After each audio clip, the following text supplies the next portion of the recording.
Hi friends, मी RV. तर आज आपण पाहणार आहोत स्कूल कॅलेंडर. म्हणजे काय बरं? शाळेचं कॅलेंडर. मंथ कोणता आहे बरं? डिसेंबर.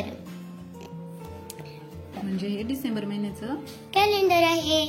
आणि इकडे काय दिलंय? इकडे रमा आणि यश मधलं कन्व्हर्सेशन दिली. ते दोघं काहीतरी बोलताय. काय म्हणते Rama? Yash, do you know which events will take place in our school in December? म्हणजे काय बरं? डिसेंबर महिन्यात आपल्या स्कूलमध्ये कोणते कोणते इव्हेंट्स आहेत, कोणते कार्यक्रम आहेत, माहिती आहे का तुला? यश काय बोलतोय? असं रमा कोणाला विचारते? यशला. मग यश काय बोलतोय? Yes of course. Of course it's given in our school calendar. तो काय म्हणतोय? हो माहिती मला, ते आपल्या स्कूलच्या कॅलेंडर मध्ये आहे, दिलेलं आहे. मग पुढे रमा काय बोलतीये? Okay now tell me on which day is the drawing competition. Rama म्हणते मग कोणत्या दिवशी ड्रॉइंग कॉम्पिटिशन असते ते मला सांग. मग आता कॅलेंडर मध्ये ड्रॉइंग कॉम्पिटिशन कुठे दिसते बघ बरं? इथे 20 तारखेला ड्रॉइंग कॉम्पिटिशन. पण तुला तारीख विचारली का? विच डे म्हणजे कोणत्या दिवशी? फ्रायडे. महेश काय बोलतो? फ्रायडेला असते ड्रॉइंग कॉम्पिटिशन. FRIDAY. रमा काय बोलते बरं परत? And the sport competition. Sport competition कधी असते? थर्सडेला असते आणि फ्रायडेला पण असते. मी लिहून घेते. किती तारखेला? 12 आणि 13. THURSDAY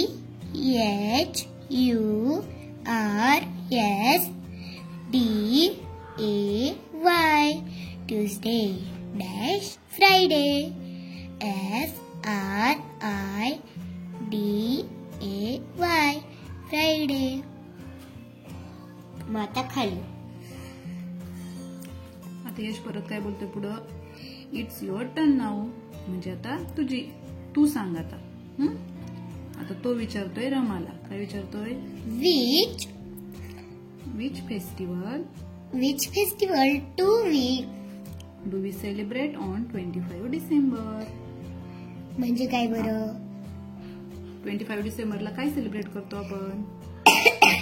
कोणता फेस्टिवल असतो 25 डिसेंबरला? क्रिसमस. रमा काय बोलते? Yes, easy.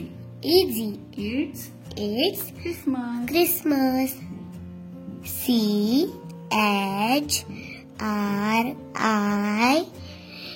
Yes.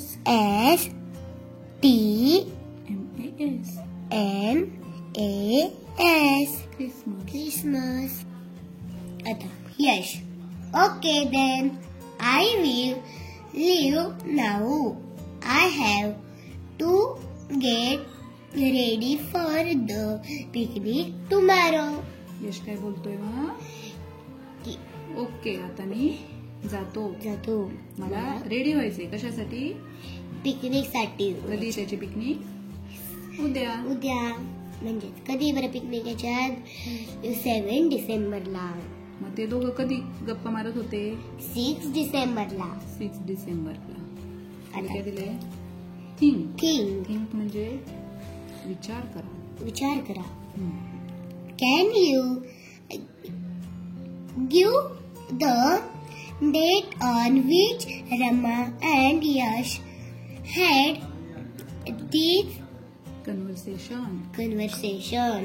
म्हणजे काय बरं?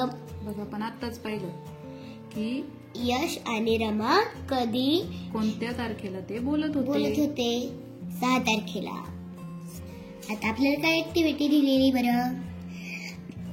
Take any calendar at 10. म्हणजे आपल्याला कोणताही कॅलेंडर घ्यायचं आहे आणि हे उत्तर लिहायचं आहे.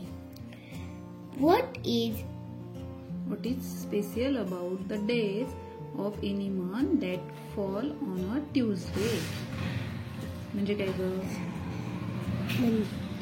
म्हणजे एखाद्या महिन्याचं कॅलेंडर घ्यायचं, त्याच्यामध्ये ट्यूजडेची प्रत्येक तारीख बघायची.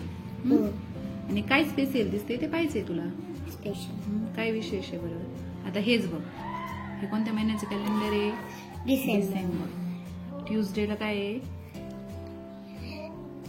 3 तारीख आहे पहिल्यांदा, नंतर 10, नंतर 17, 24 आणि मग 31. आता बघ 10 नंतर 3 नंतर 10 म्हणजे कितीचा गॅप आहे? 4, 5, 6, 7, 8, 9, 10. 7 डेज. कारण एका वीक मध्ये किती डेज असतात? 7 7 डेज. days. म्हणजे ट्यूजडे आज आला तर परत कधी येईल? 10. 7 दिवसांनी येईल. 7 दिवसांनी. म्हणजेच 10 तारखेला. 10 तारखेला येईल. 10 नंतर येईल 17 नंतर येईल 24 नंतर येईल 31. म्हणजे प्रत्येक वेळेस आपल्याला 7 प्लस 7 करायचं. करायचं. आता खाली पाहूयात आपण. What is special about the date of any month that fall on a Friday. म्हणजे काय बरं? मग आता फ्रायडेला पाहिजे. कोणत्या एखाद्या मंथ मधला फ्रायडेला ज्या डेट येतात. फ्रायडे बघ. फ्रायडे इथं पण तसंच आहे. 6 मध्ये तू जर 7 मिळवले तर पुढची तारीख येईल 13 मध्ये 7 मिळवले 20 मध्ये 7 मिळवले 27. बरोबर. खालचा आता की विचार करा.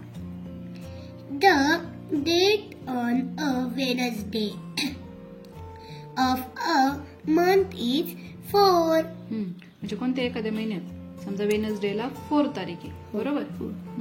हो. वाच म्हटली. What is the date on the following Wednesday? मग त्याच्या पुढच्या वेनसडेला किती तारीख येईल असं तुला विचारले.